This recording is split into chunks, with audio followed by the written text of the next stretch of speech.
Hello and welcome to the Daily Politics program on Trust TV, where we discuss issues around politics, policy and governance. I am Suleiman and we're reaching you here in Abuja. Today our focus is on the politics of Kebbi State, where a political storm is raging between the governor, Senator Atiku Bagudu, and the camp of former governor and APC chieftain, Senator Adamu Alero. The politics of who wins the party's ticket and become the next governor of the state is usually that is usually politically calm is unsettling everyone in the state. Political heavyweights have factionalized the party as they slug it out over who succeeds Atiku Bagudu. Bagudu himself will not be returning, but he is definitely interested in his successor. On the surface, his favored candidate is believed to be the Minister of Justice and Attorney General of the Federation, who is from the same political ward as himself. But the governor faces a formidable opposition from the camp of Senator Adamu Alero, himself a former governor of the state and a veteran of these kinds of political battles. Alero is believed to favor his colleague and majority leader of the Senate, Senator Yahaya Abdullahi, to move into the Kebbi government house in 2023. Meanwhile, the PDP, the main opposition party in the state, has its own plans for the same government house. So tonight, we're asking, who will carry the day? What is the fate of the APC in the state if the two gladiators fell to close ranks? What are the PDP doing in Kebbi State to win back power? And how will local politics there affect presidential calculations for both parties? All of these questions we'll be discussing with two of my guests who are very familiar with politics in Kebbi State. My first guest with me is Barrister Sam Karbo, a constitutional lawyer who happens to be very familiar with local politics in Kebbi State. You're much welcome, sir. Thank you very much for having me. Thank you. And my second guest is Prince Sule Iko Sami, who is an APC chieftain, a businessman, and corporate and governance expert from the state. You're most welcome. Thank you for having me. Thank you, viewers. Thank you. So we will take just a minute break, and when we return, we will go straight into the discussion. I'm sure you will love it. Stay with us. Is it true that you were about to retire as Chief of Defense Staff in 1998? That is story. A day before you retired, Abacha died. And instead of retiring, you are promoted to head of state. Right from the beginning of Abacha's administration, there are quite a number of some caucus members of that military who were very uncomfortable with some of us, and we were penciled for retirement. But luckily enough for me, all the time, anytime I escaped being retired up to the time, God in his wisdom did what he did, and I became the head of state. I thank my God for guiding me. If I hadn't said the American team should go and meet Abiola, certainly I don't know how I will explain to the world that Abiola has died. And the American team, will they believe me that we had not killed Abiola at that time when they were requesting to see him?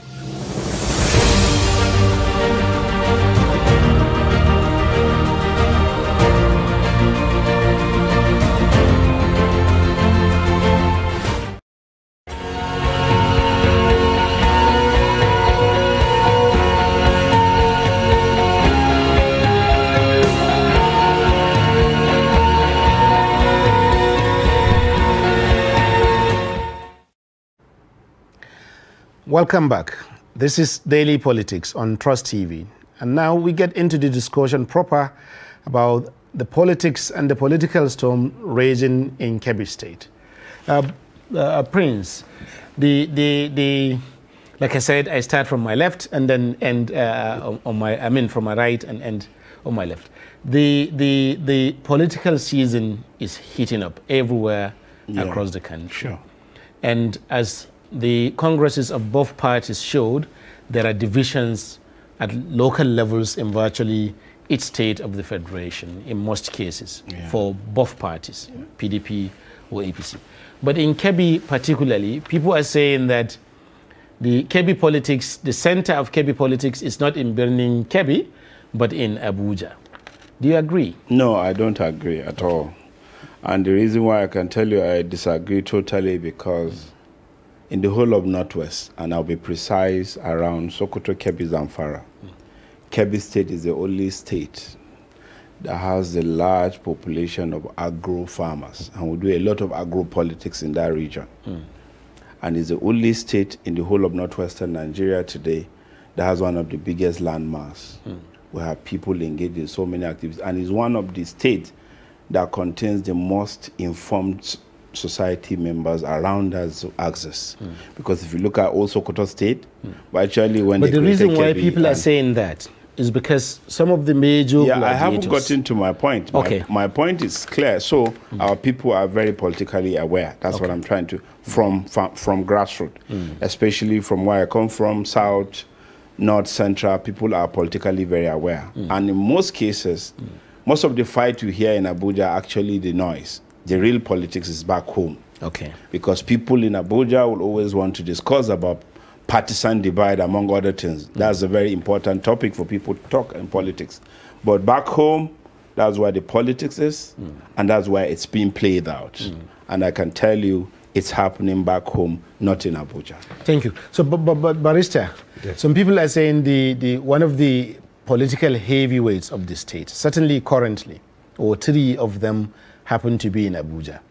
The Attorney General, Bakar Malami, son, also Senator Alero, and also the majority leader, Senator Yahya Abdullahi. And all of them have an interest in the Kebbi government house. And all of them are centered right here presently in Abuja. So is the Kebbi politics outsourced to the seat of power of the federation rather than being back home? It can't be. Politics is the most grassroots endeavor you can ever think about. He's very right, irrespective of the fact that the people you mentioned, and I don't know in what context you're putting them, yes, they are in Abuja. If the three of them are interested, so good. And it's very, very obvious that what is playing out for now is perception, not reality. Let me tell you about one of the characters you're talking about, who is my boss. Senator Lero didn't just jump into politics. He studied politics. He's a graduate of political science. Interesting. And he has been at the thick and thin of Kebbi politics from the inception of this republic. He is also a beneficiary of intrigues that would favor the man whom you would say is the underdog. As at the time he came into governance, nobody gave him a chance. And the reason was that it was given in the mind of perceptions that PDP had Kebbi. But he came in believing that there is a gap, a yearning gap between the reality and perception, and he worked on that and he became a governor. And from my own knowledge of him, which is very personal, this is somebody that I have known personally, both as a friend and as a lawyer and as a boss. As time evolved, from 1994. Personally, I know him, and I know how he plays his politics. So most of what you think about, because when you use the word gladiators, you are more or less given the insinuation that the three are fighting, or that they are at loggerhead, but this is not the time. This is not the time to draw those lines. The lines are already drawn. They are not drawn because there's only one government, Kebbi government house. Because, for example, Prince, he describes Alero as someone who has been in the thick of politics in the state since, you know, at least 1999, because he was the first governor of the state, and then Daikengari, and then now we have Bagudu. But some people will say that he's in fact the problem, because he's the constant throughout this period. You know, he had political fights with Alero, with Daikengari, whom he supported to become the governor. The same at some time, they were allies with Bagudu, and now the party has been factionalized by each of them. Some people would describe him as the actual problem of Kebbi politics. That would be most unfortunate. You will get your time to respond. You see, let me be candid with you about the Kebbi politics. Just like you mentioned, there was Abubakar Musa, who was the governor too in 91, before Alero in 99. If you look at the whole politics of Nigeria today, successive governors that actually came before others, they build a database of supporters. And in politics, when you get out of your time, because you are very interested in continuity in the political activity you engage, you tend to keep your supporters in political activity. Sometimes your supporters could be hostile against the incumbent. And when supporters of the former are hostile to the incumbent has to be able to stand up to his position as a governor. In other words, the supporters of Alero are hostile to Bagudu.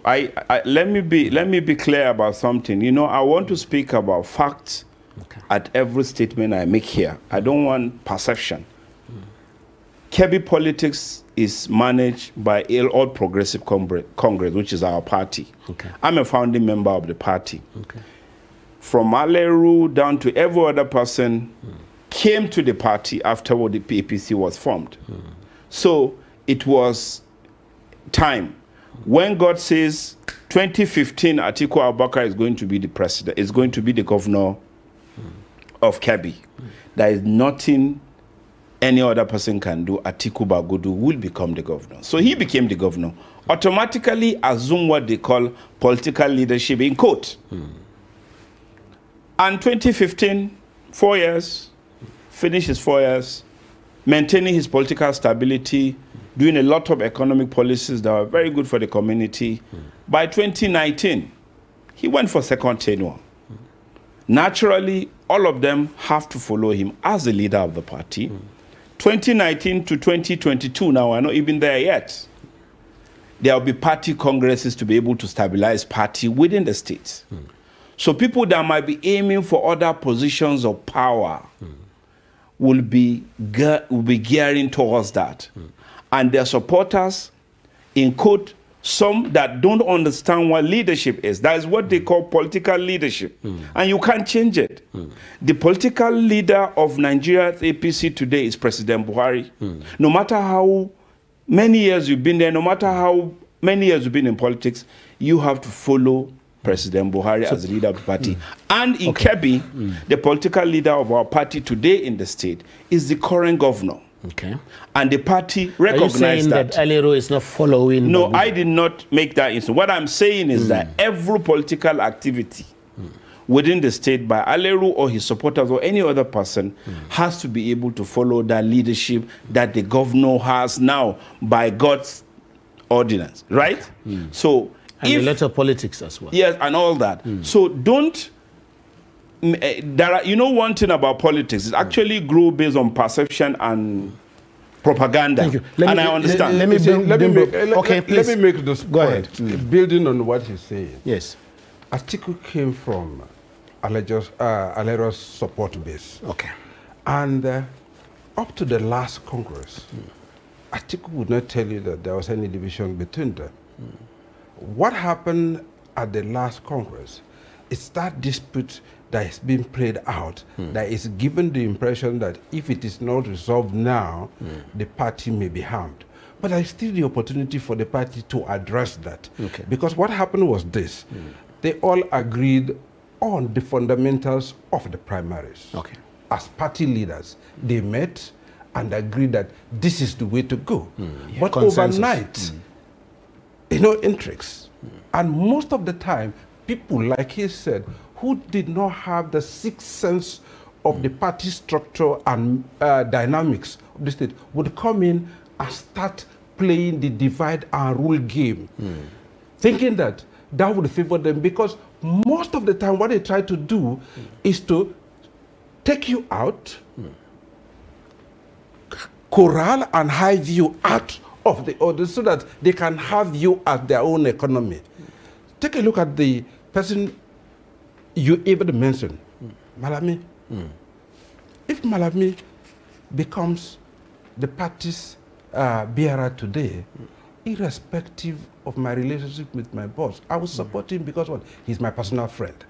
And I keep telling... But we have to go back to the political conflict. Yes, so just give me a minute. We have to go back to the conflict between Alero and Bagudu. Why? Because there is no direct. The issue is this. But the reasons are problem, clear. What is the reasons for that for conflict are clear, even without being in Kebbi. Yes. The reasons are clear. Yes. Because Alero and Bagudu are not only from the same political base of support, as you said, they're also from the same senatorial district. Yes.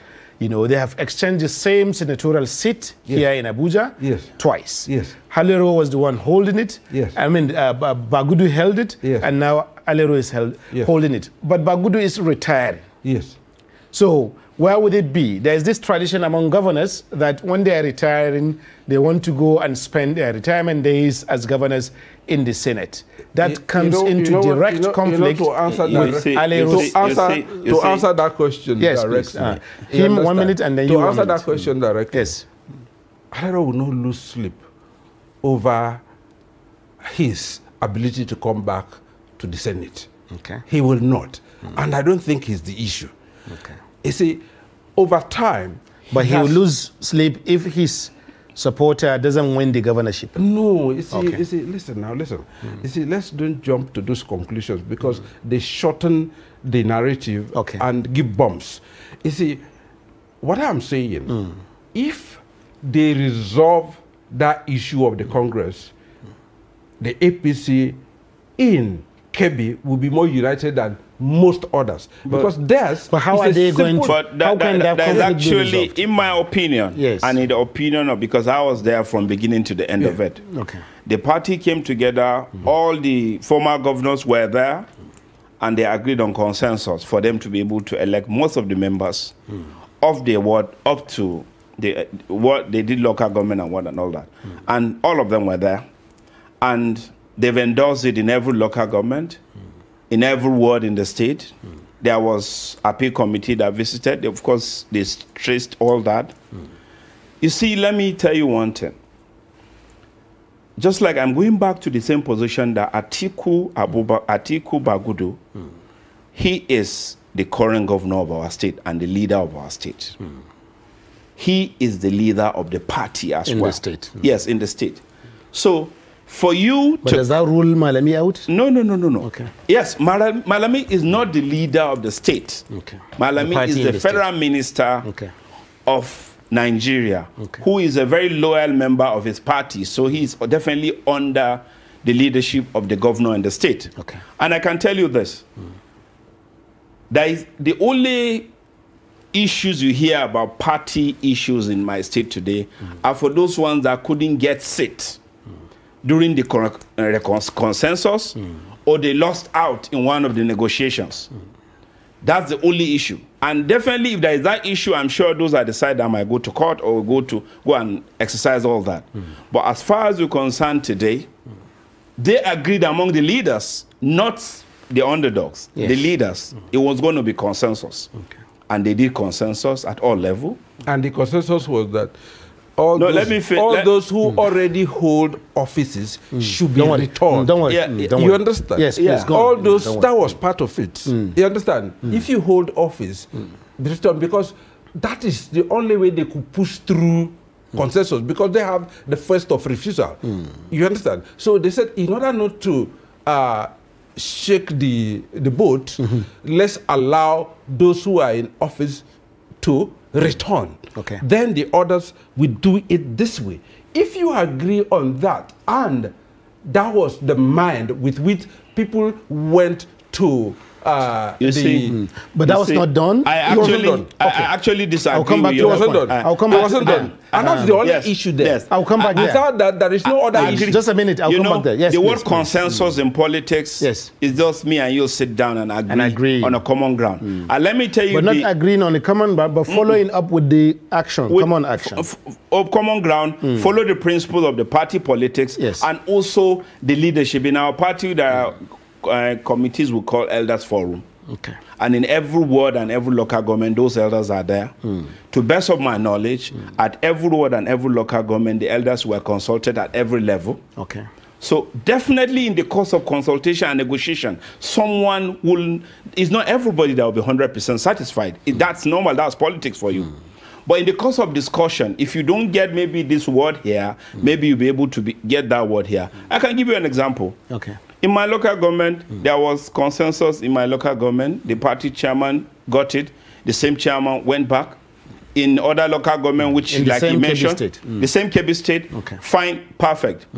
The chairman of the party in the state before the Congress was actually removed before Congress started. So there was no way he could go back or ask him to go back on the seat. And there are some leaders of the party that were removed from that seat for several other things that are in court. I don't want to mention them here. So they had that discussion. They were removed unanimously and endorsed at the state, world, local government, state, and national here. So why are some people feeling? Because the people that are feeling aggrieved now, they are not underdogs. They are not people on the street. Just 1 minute. They are people who are major players in the process. No. So if they are now aggrieved, maybe certain agreements reached were not faithfully implemented. If we don't have, let him have the right of reply. I'll come to you. I'm enjoying this discussion very much. Let me be candid with you about politics. Please. In politics, you can't win everything. Okay. Let me just use 10 seconds to give you my story. Please do. From 2011, 2015, 2019, I was denied. Some through consensus, a ticket. I actually ran for governor too in 2015. Interesting. In 2019, I ran for Senate. I can tell you, I practically won my election. But somehow I lost it towards one thing or the other. Several issues happened. But what do you do as a party member when you lose out in the course of that? You sit back, support the incumbent, support the party, because the mandate of the party is not your name. It is the all progressive. It is a progressive idea that we're fighting. Thank you. He made the insinuation that the party practices a feudal system whereby the king, he speaks, all obeys. No. That is the problem of party politics. Let him have his say. That is the problem of party politics here. Yes. You see, when you are a stakeholder, you have your supporters. Yes. They look up to you for protection. And you could only be useful to them at the nick of time. When they need that protection and they need somebody to espouse their rights, they call on you. If you don't do that, you are dead politically. So if somebody is taking up that role to protect his support base, you don't see him as an enemy. If you are indeed a party man and a politician, the challenge is, how do we win him over? So that he can come on board. But what with if his he doesn't supporters? want to be won over? No. The issue is this.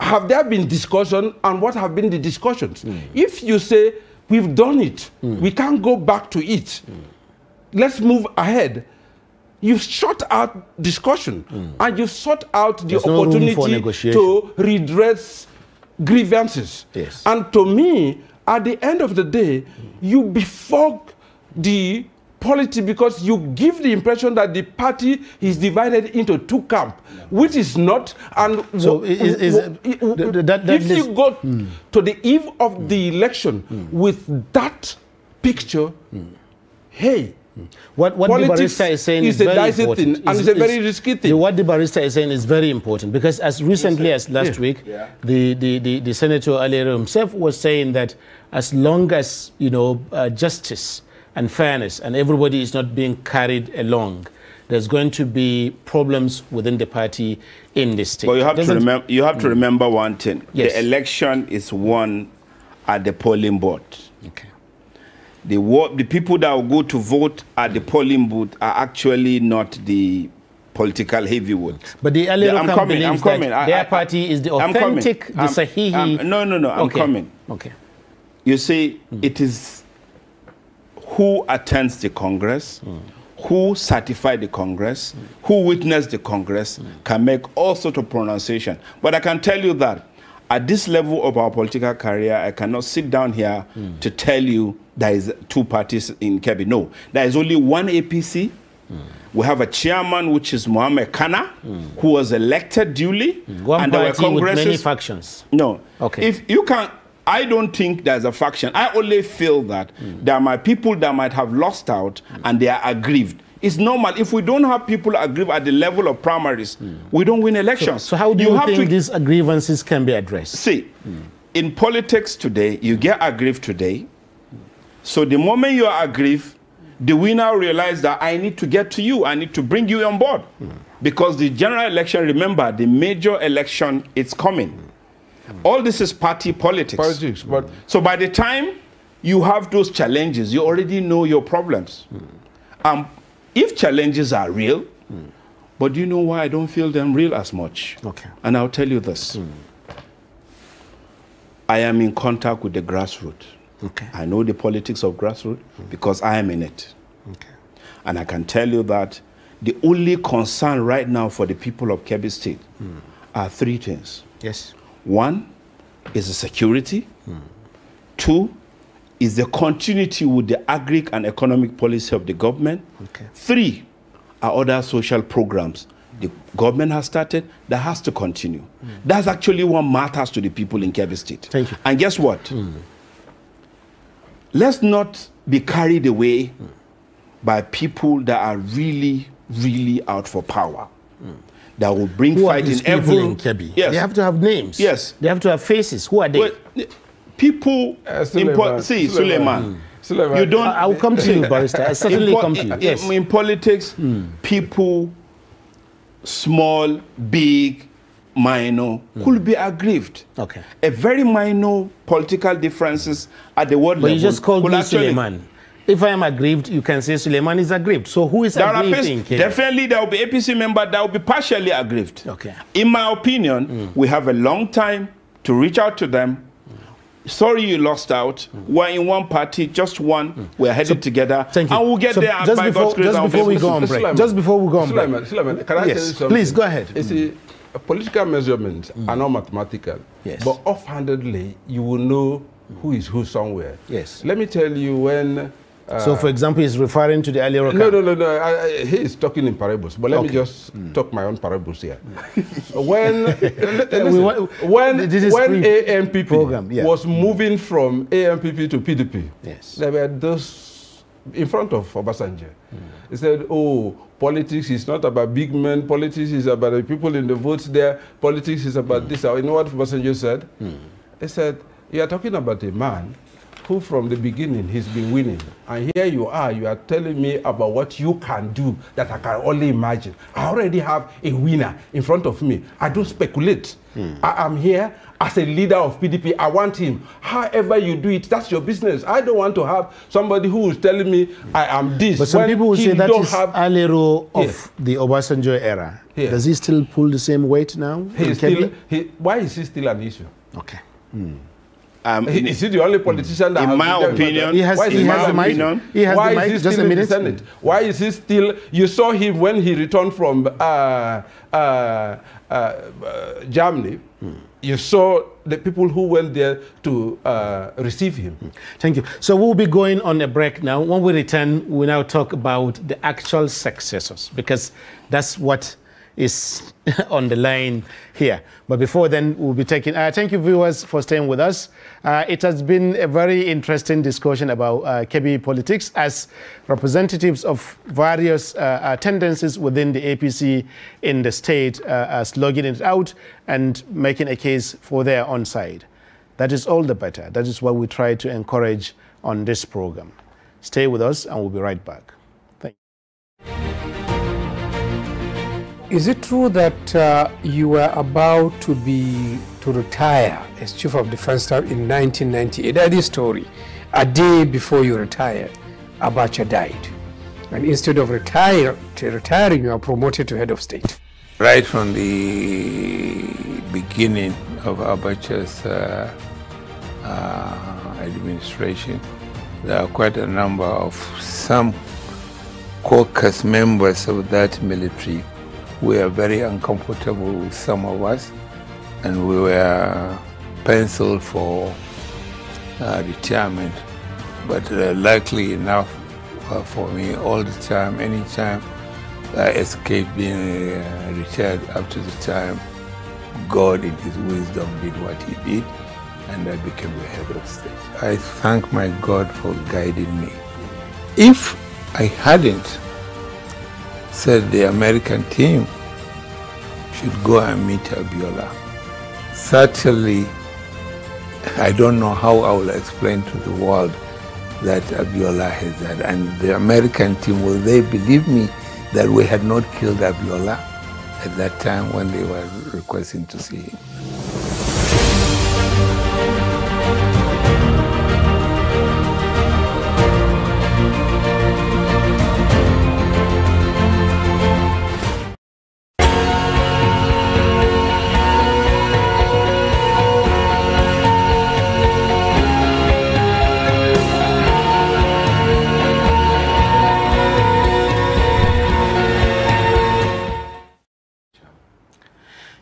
Welcome back. If you're just joining us, this is Daily Politics on Trust TV.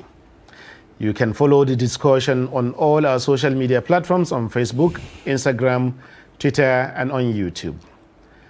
We're talking about local politics in Kebbi and its implication to national and presidential calculations towards the 2023 elections. So we go again. Prince, but the issue, one of the issues at the core of all this is not just the senatorial seat, but also the governorship seat. Yeah. You know, that who is coming in, Yeah. because the person there now must leave according to our constitutional laws. No one can change that, you know. So on the one side, you have Atiku Bagudu, you know, reportedly, you know, supporting The governor. the governor, you know, supporting Governor Atiku Bagudu, supporting Abubakar Malemi to take over the mantle from him. At the same time, you have the majority leader of the Senate, which is a powerful position within the national hierarchy of the PDP. How do you see this playing out? You see, we, the people of Kebbi State, will have looked at the antecedents, the determination, the ideas of the current Attorney General. We are canvassing. We are asking he should run for the governor of Kebbi State. Okay. And because of his antecedents, remember in 2015, he was the candidate to beat. The decampers came, and God says he's not going to be the governor.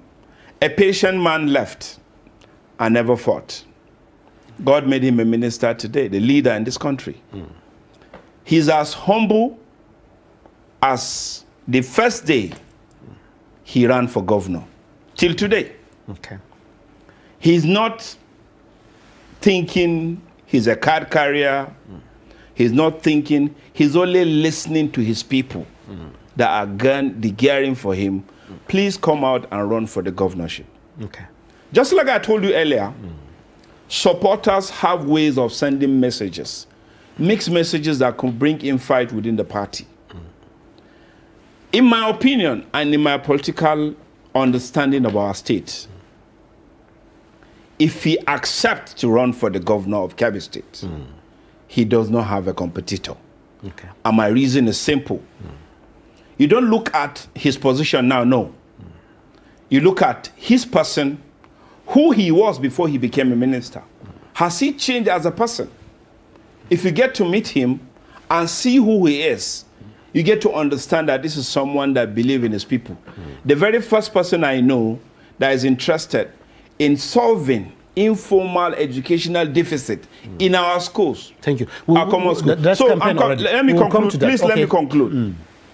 So in my opinion, generally, I can tell you, based on my understanding and based on this, I can tell you that if he accepts to be the governorship candidate of our party, APC, he doesn't have a competitor. Me as the Constitution of Nigeria allows competition.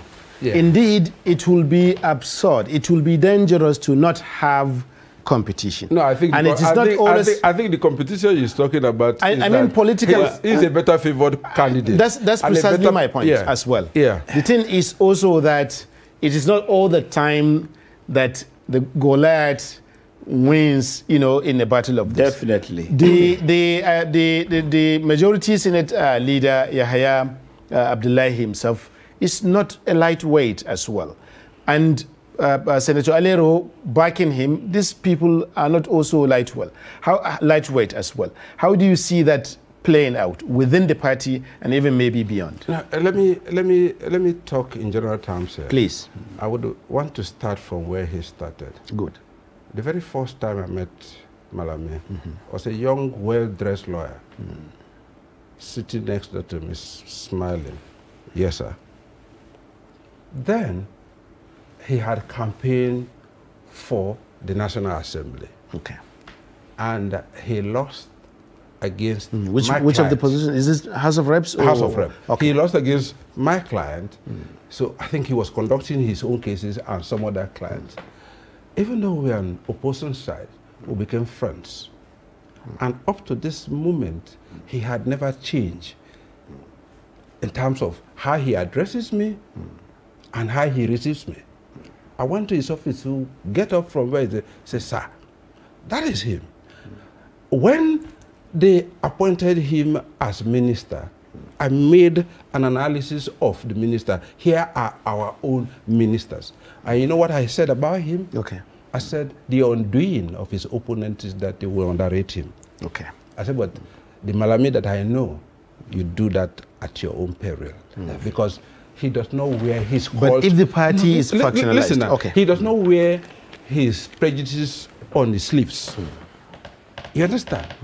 And like I said, I would want him to be the governor because of selfish interest, the personal relationship that I have there. But here are my fears. Okay. You understand?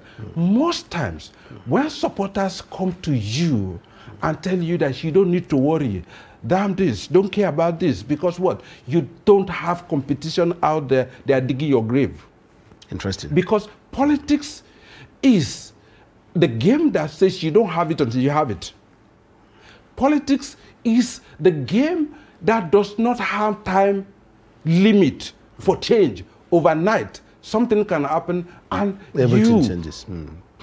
All your goodwill and all the steam and groundswell of support you have will just go like this. So the issue is, don't lose or take off your eyes from the ball. And here is what is playing out there.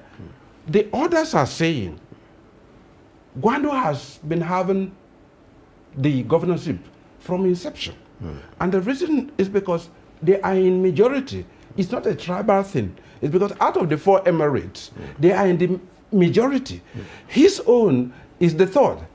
And people like Balanala would come and say they want to be, but somebody who is pragmatic will say, you would only have it when you have the support of this. Okay. But once you have somebody come from there, you don't have a competition because what? They already have a head start, ahead of you. So you have Argungu, which is the next biggest emirate. Yes. They have the man. I don't even know him. As close as I am to my boss, because we've never spoken about him. Then you also have Jega. Yeah, we've never really spoken about him. Okay. You understand? I don't know him as a person. I only saw him on TV. You understand? The majority leader, you mean? Yeah, the majority leader. Okay. And their own cry is that they should at least have a shift from Bagudu or Kebbi Central to the other emirates. Thank you. You see, Prince, do you share this fears? No. Particularly in the light of the factionalization of the party that's going on. Let me respond to this. Yes. When they said you are a humble person, it means we reach out to everybody. Just like my person here said, he has met Malami a few days ago, and he's always the same person. He knows him several years ago. That tells you that it's the man that goes to his village every time and look for the smallest voter, the smallest community. He goes there just to reach out to his people. Interesting. So my word of no competition, there is hardly a person you can find with such humility. With the position he is and the kind of person he is, that humble crowd and voters is very humility. Humility is key. Have lost elections before. Humility is key in politics. Okay. The reason is because eventually, when all the chips are down, it is the voters that will vote for you. And if you carry your head so high, you certainly will not be able to win majority of them. I can tell you, humility in every facet of life takes you far in life. And let me go back to this issue of areas of zoning and all that. I'm from the south. We are very well populated. Yes. Let me tell you, Charlie, in politics, for you to win or to even move from your position and get too close to winning, you must negotiate. In America today, US politics and the whole Nigeria today, if you don't have the Northwest, you can't be president. You just can't be president. In America today, if you don't have the West with you and the white educated voters, you can't be able to win election. In most cases, even the suburban are not up to the numbers that will be able to match those whites that are educated. In Kebbi today, if you look at the central, highly populated, they can pick up a few votes from any of the zones and win and get governorship. So that's why it brings me to the issue of negotiation. And you don't negotiate with empty hands. You deliver, you provide something for the negotiation. What will I be able to do? What will I be able to do for you so that when you achieve there, you'll be able to deliver A and B to my community? That is actually the real formula. But in most cases, it doesn't. Same formula with the consensus argument that we all can come together and understand each other. Please, my worry if this has a problem. My worry is... Let him land. Let him land. Please. And you see, we work the numbers in politics. Sometimes if you know that a particular local government has a particular number, that's where your strength will be. I am for clamor, I am for rotation. But I'm for rotation based on facts and what is possible. If we want to get a rotation to be perfect, it has to be constitutional, it has to be well negotiated, it has to be agreed at every level. If you are a senator today from Kebbi Central, and you are a senator from a local government, if you want rotation, you allow even your local government to produce another local government, your senator, to produce a senator. In other words, rotation can wait for now, right? No. While your candidate gets what I'm trying to say is that if you are advocating for rotation, if you are advocating for rotation, you have to practice it. And it practiced from the grassroots, from ward to local government level. I can tell you from the south, if we want to agree on rotation, we have to allow, let's say, Yauri to produce a senator. Okay. But I'm running for senator, and I will run for senator, certainly. I'm from the south. You understand? Governorship, the people in the central are running, from the north are running. The only way we can practice this is when it is institutionalized as a constitutional issue, and when it is agreed at every local government and ward, and when there is what they call equity. Thank you. I have to throw this question at you. It's been nagging at me, staring at me straight in the face since. The governor and Senator Adamu Alero, he is supported two previous people, Ngari and the current governor, Atiku Bagudu, to get to the Kebbi government house. But in each case, he's fallen out with them at some point. In fact, he even lost the senatorial election to Bagudu in 2011 as a measure of that fallout. What is the indication that something like that is unlikely to happen if he supports you know, those narratives, the majority leader, those Yahya Abdullah? See, those narratives, they have the tendency of putting a cost to the truth. Okay. I am at the heart of this, because even when Dakingari I wrote his letter of resignation. Interesting. As a minister? No. He was a customs man. Okay. The senator did not have him in mind. The person he had in mind was another colleague of his, Gary Malam. That's the one Obasanjo was supporting at the time? Yeah, the younger brother had his eye on this. My boss did not know. The first time I told him, he almost threw me out of the car because he thought I was talking gibberish. But that's an aside. I saw through Dakingari, and I was warning him that this gentleman is already having a mind against you, and he's just playing that game to let you get in. I warned and I warned. I spent 18 months in Kebbi. I was the person that set up his legal team. I handled everything.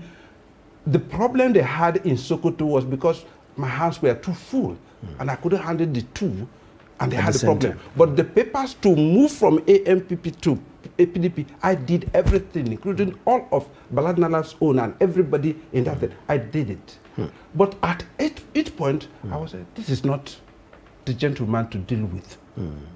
And everybody came. The lady came and knelt down, was crying, and said, don't bring this man. Is Alero regretting that? He is. Let me tell you something. The day we finished at the Court of Appeal, everybody was calling, and I called him. I said, you've won. Call the lawyers. They are asking that you are not here. I said, God has called. He said, wait. I called and I said, this is your man. This attitude is sickening. I said, well, in any case, that's your business. Less than 3 months, I started hearing feelers. I went to him. I said, God will curse you if you... The wife but a similar thing happened with Bagudu. So he came in with that mind. He came in with that mind that he was going to deal with him. And that's what it is. Tell me who is Dakingari's friend today. That's why he could even get... He could even when he wanted to come to... He was the only governor. He was the only governor who wanted to come in as a House of Rep member. We have just one more and he couldn't get it. Go ahead. Just one more question. But Prince, if the Attorney General, maybe eventually, if the party is factionalized, how do you see that affecting the chances of the party in the general election? First and foremost, Alero is a major force to be reckoned with. First and foremost, every political leader, including all our former governors, including are very major players. First and foremost, the party is not factionalized. The party can be factionalized. Other people, this kind of game have played out in the past. We've watched the train way back from CPC to people dumping and moving to other parties. Up till now, we know what it is. But I can tell you this. There is one party in the state, and there is only one leader in the state. My opinion, I'm urging every aggrieved member of the party to listen and follow the leaders and sit down and negotiate for other things, because I understand that it's a very bitter thing to sometimes to lose. That's one. And I'm calling on the governor too. Open all your doors as a leader of the party today. Listen to all the party members, big and small, for you to be able to continue to lead the state as the leader of our party and as governor of our state. Thank you very much. As the final question on this program tonight, do you see the PDP taking over the state if current state of affairs I would say God continue? forbid. I would say God forbid. And mind you, we're not just talking about the governorship. APC needs Kebbi State. Kebbi State. Because let me tell you, the 3 states, they influence themselves. Yeah. You understand? And all the political... Kebbi, Sokoto, Zamfara. Yes. Yes. And all the political leaders there, they are all friends and related. What affects here could have a rhythmic effect. And that is why people like us are saying, cut the cheese, try and solve this. Don't go with that impression that all is well, I don't care. For every arm you lose in your body, you are not whole. Absolutely. You understand? You are incapacitated. Absolutely. And that is why we are saying this is the time to build bridges. Don't start demonizing somebody that you know already has structures on the ground. And So you came through those structures. So this is a time to bridges. I think we can take and to that. me, the reason why I'm saying so, I have not met Bagudu one-on-one. I saw him in my boss's place. We've never for once say hello, hello.